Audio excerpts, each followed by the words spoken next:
Hey there, guys. I'm Stephy Steph, and this is Bobby, and we are doing some motorcycle diaries today. Bobby, what are we talking about? You know, let's talk about just being alive and We're just two dreamers out here dreaming. Well, we're dreaming. This is Dallas. We're riding around. It's kind of between raining episodes. We're looking for a coffee shop. Yeah, we love coffee. Coffee is interesting. There is so much chemistry behind it. There's so much of a rich history.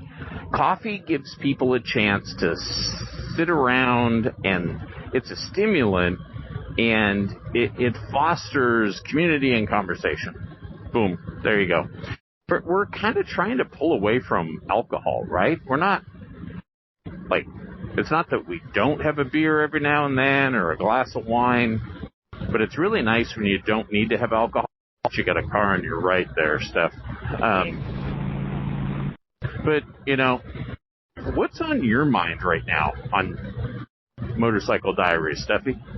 Well, whenever we're around the lake, it's hard not to think of running and all of the stuff that comes with that. And kind of ties into what you and I were just talking about, where it, kind of talks about, when's the first time you took a good, hard look at yourself? And we had interviewed Dr. Brett Kessler, president-elect of the ADA, recently in Chicago, and he was talking about running and endurance sports. And my comment was that, you can run away from your problems. Oh, yeah. And that was probably an easy description for me, even though running helped me with school and kind of my attention in school and kept me out of some bad stuff. I didn't have to develop in other ways because I was good at running. And so it allowed me to hide and mask some of the,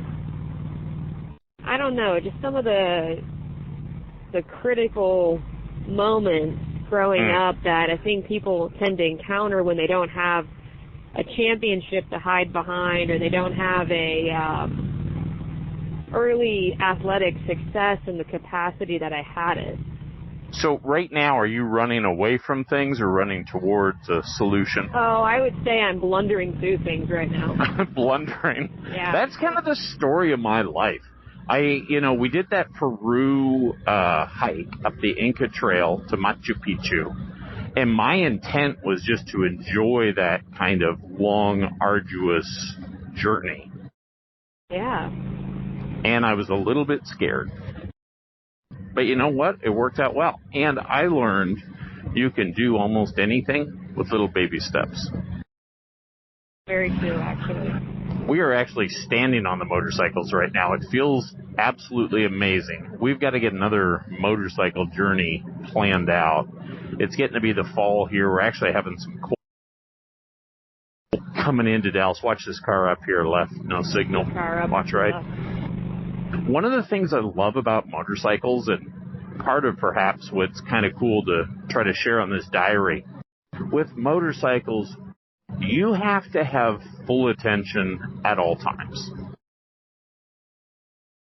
or really bad things will happen. Well, it helps, yes. And, you can have the slightest little thing. You got to look at road surfaces. You've got to look at vehicles all over the place. It's dangerous as all get out. Why do you ride motorcycles again, Steph? I think as I blunder through things, it was an easy way to... Add to the blundering? Yeah. It was an easy way just to manage emotions. Really? Motorcycling is a nice relief, and you don't have to do any kind of physical activity to get a real kind of rush. And it's a dangerous choice, and a lot of stuff on a motorcycle ride is out of your control. But we were you to pay attention. We were dropping off. I had one motorcycle getting maintenance, and we dropped off my other one, and my other one needed a new back tire, and the roads were wet, and we were coming up a hill and gave it some gas, and I fishtailed on the motorcycle. And that was kind of my big cruiser, the heavy one. And that got my attention. motorcycles will get your attention. They say, live like you're dying. And maybe that's a little dramatic on this, but you definitely feel alive when you're riding a motorcycle. It's nice because the more you live in the moment, the more alive you feel, and the more sensations you're feeling. And so that's what, bringing it back to cycling or motorcycling, it forces you to pay attention and live in the moment. It's similar to running, which does this. It's kind of the same mechanism because you're hurting a lot, and we just saw two chaps on a tandem bike. You get a chance to really unlock a subconscious part of your brain and really process some stuff. I'm gonna go left-hand lane here. We're crossing a bridge at White Rock Lake in Dallas, and we've had heavy rains, and the rain is just kind of pouring down that. I don't even know what that thing is, a spillway or something like that. I do a really bad job to kind of enjoying that journey or just living in the moment. That's what I was trying to say. Do you do well living in the moment, Steph? I think when I'm running and on a motorcycle, I do. You actually do a really good job as far as you're the kind of person that says, you know what, I'm not going to overthink X, Y, or Z. Let's just get it in there, and we're going to be okay. For an embarrassingly, large amounts of decision making, I do that because I don't know, I've got confidence to say, hey, I know I can handle that, but there is a lot of things, like big decisions, that I will stew over. I'll ruminate on, minor social encounters that I'm like, oh man, I should have said this, and I didn't say that, and I wanted to, and if I just had that moment back, I would have said it this way. So I ruminate a whole heck of a lot. But on the, for an adventure or when I feel super duper safe and secure, there's not much I can't do. And that's where that flippancy comes from. That's where that, hey, let's just figure it out comes from. It's fun. I'm a fun sucker sometimes. Yeah. I gotta look at the weather. I gotta, Yeah, it's definitely two different ways to go about things. I think the devil's in the details, and better watch your fishtailing capabilities there. Yeah, no joke. The devil's in the details, and it's just nice to. That's where your passions come in. I had lunch with a doc recently, and she was saying, she's like, Steph, you're passionate about so many things, and so it's tough really to talk about a single passion. And she had gone to this losing weight.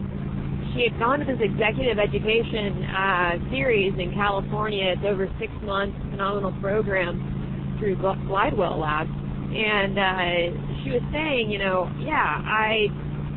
I talked about, they asked you kind of, okay, who do you want to impact? And there's a lot of people there that was like, oh, I want to change the world and I want to do all of this good. And they teach you here, you really need to narrow it down. Not to say you won't change the world, but if you water down your message, or if you try to do all of it in one big expansive scale, no one really changes the world that way. We had a talk with a leader fairly recently, and we talked about that issue. They had quite a few goals that they kind of set out to accomplish, and it reminded me of when I was doing my public policy fellowship.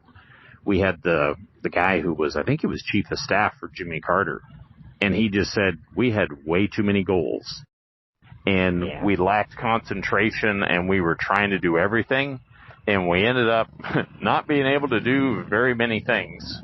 And Think Again by Adam Grant, the book that talks about change. We got to do a book review on that. We got to do it. It's a great book. And, just to kind of further emphasize the point, they talk about debate strategies, and when you're trying to bolster, when you say something and you want people to think that way, or you want people to acknowledge your point, if you start to give supporting arguments, one really good supporting argument is far better than having two great supporting arguments and one really bad one. Because what happens when you throw that last one in there just because you want to fill space, or you think you need one more argument, if you put a bad argument in there, it's going to negate your entire point because it's an access point for someone to easily pick at and debunk.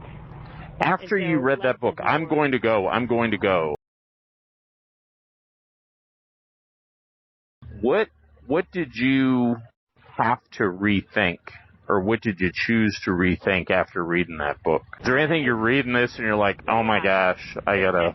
Yeah, it talks about kind of when people are, like, just like we're doing right now, when people are talking and thinking, they go into three different modes. It's either professor, preacher, or politician. And the professor has a, it's been a minute.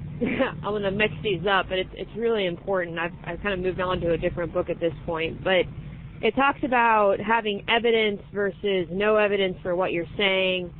And it talks about, how you construct an argument, or just kind of a way of thinking, and how easily someone's going to change their mindset based on whether they're in their professorial mode, their preacher mode, or their politician mode. And it's tough because, one of the aspects of being in a politician mode is there's no evidence. It's all about charisma. Yeah. And so if you're trying to debunk somebody with evidence, but they're a great politician, you may not win that one. The best thing is to have a scientific mind and to be open to being wrong. When scientists are wrong, so say they do an experiment, it's a good thing because we still learn something. But if you don't have a scientific mind, being wrong in society, so say political science, isn't as great. And what I would say is that's one of the things I think we've lost in our discourse is watch right. The ability for people to have different types of interaction. And I think we've seen that in the past couple of years. People can't disagree. There was wasn't there something this morning that I was reading out of Harvard Business Review? It was storytelling you're reading the two opposing thumbs. Right, Siskel and Ebert. And these guys could agree completely. I'm going to go. We're crossing a road here. That's one of the things with motorcycles. But so back to my initial question of, is there something you looked at and said, I need to... Yeah, I think this way. You have to be okay saying you're wrong. Oh. You have to be open to being wrong because that means that it doesn't mean the other person is right or will be right all the time. It just means that you recognize there's something there that maybe was not consistent with your previous way of thinking. Yeah. One of the things, I've got boys that are kind of around the age of 20, and I made a lot of mistakes as a parent.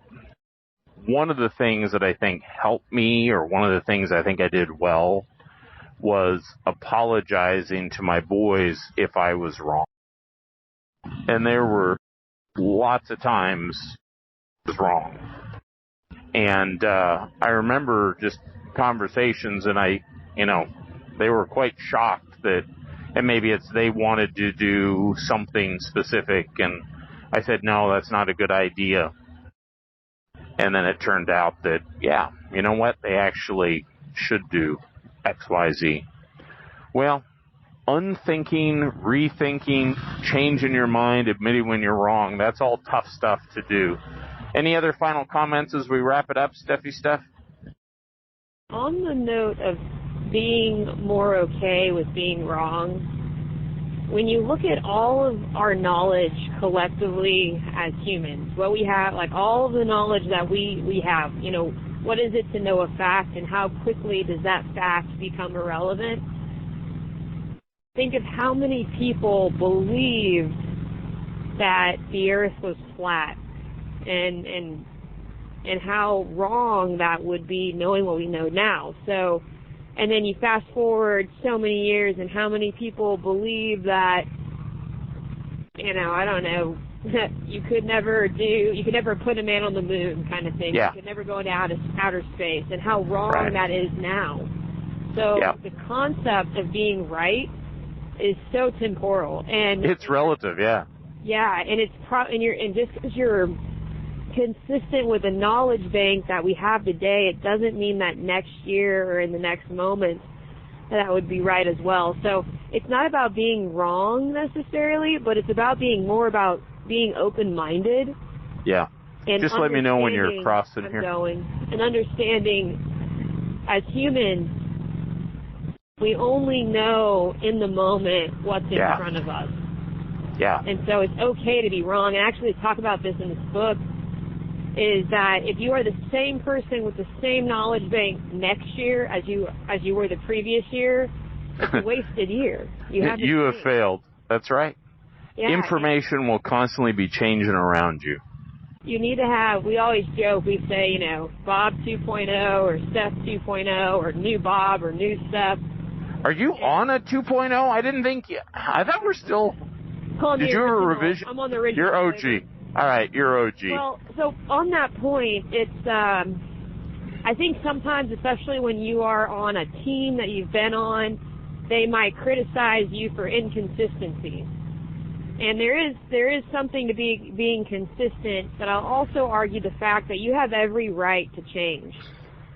And it's okay to walk into your team or office or whatever one day and just say, hey, this is something I'm trying new, and this is how I'm going to be, and this is how I'm going to act, and that's just... And as we've talked about before, if you're the same person when you're 25 versus 30 versus 35 versus 40, something's wrong. Now, you're going to maintain some characteristics. But anyways, well, I guess to wrap up this episode, we're going to push you. We push people. What would be the message to say? Push to be open to change, push to be and open to be wrong? I would just say be open-minded and always know that what you know today may not be true tomorrow. Cool. I love it. Well, listen, guys, if you love what we're talking about, please hit the subscribe, and thanks for joining Motorcycle Diaries.